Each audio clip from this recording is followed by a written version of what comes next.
Olá, amigos e amigas do Our Connection e da RTC. Chegamos então ao nosso último episódio da terceira temporada do Crop Tour em 2022, Carlos. Tchê, depois de 1.500 quilômetros rodando os estados de Iowa, Minnesota, Dakota do Sul e finalizando aqui em Nebraska. Chegamos então em Nebraska para contar como estão as situações aqui, mas antes da gente começar a falar da informação, vale o lembrete para vocês de dar o like nesse vídeo, aqui no nosso canal, no canal da RTC, se inscrever nos nossos canais para vocês ficarem por dentro das últimas novidades, né? A gente vai continuar trazendo aí o desfecho da safra americana. Exatamente. E também deixem comentários, né? Ativa o sininho para notificação e bora pro vídeo, então. Vamos começar a conversar sobre Nebraska? Vamos, né? O pessoal quer saber de milho e soja, né? É isso e aí. nós queremos saber de like, né? Exatamente. É brincadeira, nós queremos saber de milho e soja também. E queremos saber o que vocês pensam. Mas enfim, vamos começar então contando de onde viemos, né? Nós fizemos então o vídeo anterior na Dakota do Sul,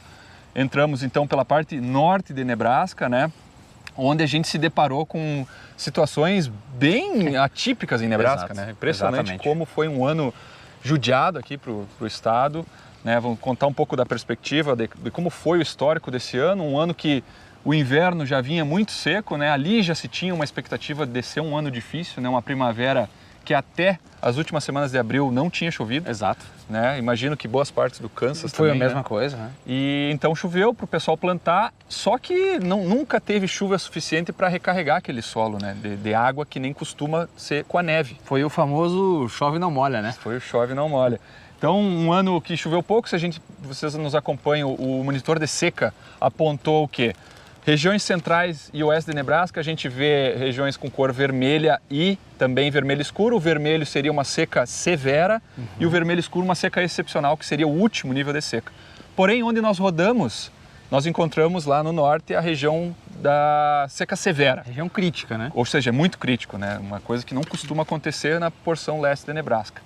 Depois viemos descendo até chegar aqui, hoje estamos gravando de Lincoln, da Universidade de Nebraska-Lincoln, para finalizar, mas, Carlos, vou deixar então que tu nos conte mais detalhes, né, do que foi visto aí nas paradas. Perfeito, vamos lá. Bom, primeiro que nós estamos aqui com nossas anotações, justamente porque nós chegamos ontem de volta, era meia-noite, né? Meia-noite, inclusive quem está nos acompanhando vai ver que a gente contou vagem no escuro, né? Exatamente, a gente estava lá ainda assim avaliando lavoura à noite com as luzes da caminhonete para a gente poder trazer mais informações. Nebraska apresentou um gradiente muito interessante, tanto de produtividade, né, como de população de plantas, né? Foi algo bem interessante para a gente avaliar. Começando aqui com a nossa primeira parada, que foi antes de nós entrarmos no estado de Iowa, né? Essa parada ela foi feita anteriormente a gente entrar em Nebraska. A gente teve uma produtividade de milho de 160 sacos por hectare, né, estimada, e uma população de 66 mil plantas, que foi a menor população que a gente encontrou no Crop Tour, né? Aqui cabe uma reflexão, né? Se o produtor daqui a pouco já pensou nesse possível estresse hídrico, né? Porque é uma população baixa. Baixa. Para o estado, mesmo sendo uma população de sequeiro, exato, né? Tu vai falar aqui, é bem baixo mesmo. Exato. E essa parada foi em Omaha, né? Que fica aí bem pertinho de Iowa, né? Quase na divisa com Iowa praticamente. Então, logo depois de Omaha, a gente chega em Iowa. Seguindo a nossa viagem aqui, então agora a gente pensa que a gente está saindo da Dakota do Sul, entrando lá no norte de Nebraska, onde realmente eram as áreas críticas. Se você viu aí o nosso vídeo da Dakota do Sul, você percebeu que a gente teve baixa produtividade, né? 120 sacos de milho. Para quem olhou o último vídeo, viu que eu tinha dito que não tinha visto milho de menos de 100 sacos. Ainda não vi, mas foi quase, né? Por muito pouco. Porque a gente estimou 100,8, vamos botar para 100 sacos por hectare lá bem no norte de Nebraska, logo depois de sair da Dakota, com uma população aí sim mais alta de 98 mil plantas, né? De volta ao manejo, né? Talvez ali o produtor não acostumado com um ano atípico botou a população alta, que é o normal, e talvez essa população alta gerou esse estresse, né? Aumentou essa questão do estresse, mas se pensar que se tivesse 20 mil plantas a menos, nós ia ver um dígito, né? A menos, com certeza, aí na produtividade. E aí sim a gente conseguiu parar numa lavoura de milho irrigada também muito próxima, né? Era cerca de 30 minutos, né, da lavoura de sequeiro de 100 sacos, a gente encontrou uma lavoura de milho irrigado com 300 sacos por hectare, né? O milho já estava em R5, então com a irrigação potencial já praticamente confirmado, numa população de 92 mil plantas. Porém, o Alexandre vai mostrar aqui agora, mesmo sendo área irrigada, esse milho sofreu com estresse hídrico e não conseguiu formar grão até o topo da espiga, né? Então dá para ver bem. A gente vê uma espiga muito top, né? Mas como tu falou, né? Com o topo da espiga com falhas de polinização, né? Mesmo com irrigação. Então, Exatamente. foi uma região que passou um déficit hídrico muito atípico. Um outro fator interessante, se a gente for ver, essa espiga deve ter um peso de 1000 grãos menor, né? Porque os grãos, por mais que eles sejam grandes, eles são muito finos, né? E muito leves, né? Então a espiga no total forma um peso interessante, mas o grão em si, dá para ver que ele poderia ter enchido mais, né? É verdade, com certeza. E aqui vai de novo, né? Um comentário com relação à Nebraska e à irrigação, né? A gente fala que a Nebraska sustenta muitas altas produtividades justamente por esse alto número de pivôs e irrigação, mas quando o São Pedro resolve não ajudar, a coisa fica feia, né? Tem que ver quanto que esse produtor tem de água para puxar para o ano que vem ainda, né? Porque ele deve ter gastado bastante água. É verdade. Bom, descendo, agora a gente está falando aqui mais da região central de Nebraska, né? Nós estávamos na região de Norfolk. Isso. Tu que é o da casa aí, tu vai ter que me dizer se está certo ou errado. Ficaria entre a divisa da Dakota do Sul e Lincoln, né? Metade do caminho, mais ou menos. Perfeito. Uma lavoura de sequeiro, com uma população também mais baixa, de 78 mil plantas e com potencial aí de 200 sacos por hectare no sequeiro, que é para Nebraska nesse ano uma lavoura provavelmente muito bem manejada, né? Exatamente, concordo contigo. E essa espiga aí que você tem na mão aí. Não, só para nós comparar então, um milho de sequeiro onde teve menos estresse e um milho irrigado que teve muito estresse, ou seja, lógico que nós temos uma diferença acentuada, mas tu já vê uma diferença na geografia, né? Onde choveu melhor, sem irrigação, está conseguindo sustentar um rendimento bom. E essa lavoura, né, Alexandre, de 200 sacos, da espiga que o Alexandre acabou de mostrar, é justamente onde começa a acabar, né, aquelas manchas do monitor de seca. Perfeitamente, né? Exatamente. Bom, agora saindo do milho, entrando para a parte da soja, a gente vai seguir a mesma sequência, então aquela lavoura em Omaha, pertinho de Iowa, na divisa, com um potencial produtivo de 64 sacos por hectare, uma população altíssima, né, Alexandre? De 380 mil plantas por hectare. É bem curioso, né? Porque esse mesmo era uma área muito próxima da do milho. O milho, tu falou 66 mil plantas, ou seja, o produtor baixou no milho e aumentou na soja, né? Bem interessante, né? Esse manejo.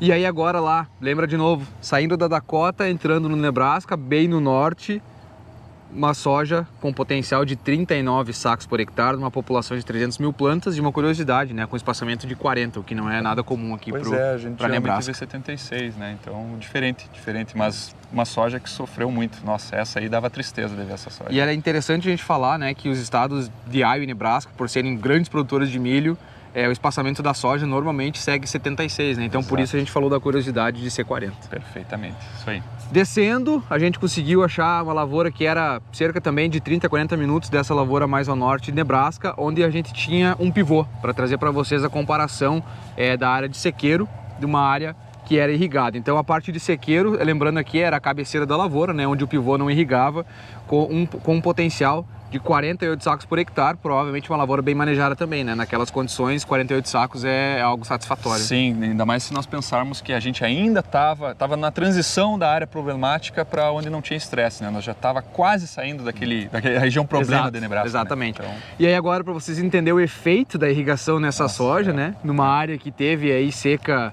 severa, potencial de 100 sacos por hectare. E simplesmente o dobro. Né? E ficou claro quando nós contamos as vagens, né? Deu exatamente a metade das vagens no sequeiro quando comparado nas vagens da irrigação. Então ali já entregou muita coisa. Perfeito. Numa população de 300 mil plantas com um espaçamento de 45 centímetros. É o que aí sim faz mais sentido, né? Você está embaixo de um pivô, você tem que intensificar a manejo. E eles inclusive estavam irrigando na hora, estavam irrigando. Então, quem acompanha nossos stories pode ver isso aí. Algumas fotos muito bonitas aí. Né? E a última parada foi de noite, né? Exatamente. Foi a parada noturna. Foi a parada noturna também perto de Norfolk, né? Na região. Isso. Com potencial produtivo aí de 63 sacos, sequeiro, muito parecido com o milho, né, que mesmo sendo sequeiro teve um potencial interessante visto as condições que o estado apresentou nesse ano. Né? Exato. É uma região aqui já mais próxima de Lincoln, como falamos antes, né, sofreu menos. Se a gente for até a metade do estado, até a York, Grand Island, ainda vai achar lavouras assim, né, mas a partir de lá aí a tendência é ver 30 sacos de soja, vai ver 120 de milho.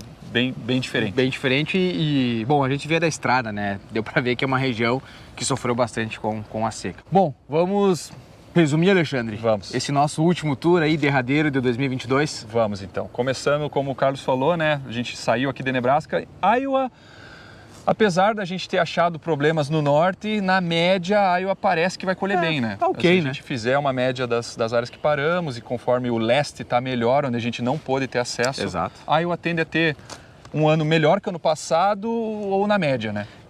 É Iowa sendo Iowa num ano difícil, né? É Exato. difícil cair muitas produtividades, a não ser que seja bem no oeste, né? Ou no noroeste, vamos dizer assim, com Nebraska e com Dakota do Sul, onde pode realmente sofrer um pouco mais. Perfeitamente. E também conversando com produtores, pessoas na feira, né? Nos falaram exatamente o que a gente, mais ou menos o que a gente viu, né? A gente se surpreendeu aqui e ali, mas foi por aí.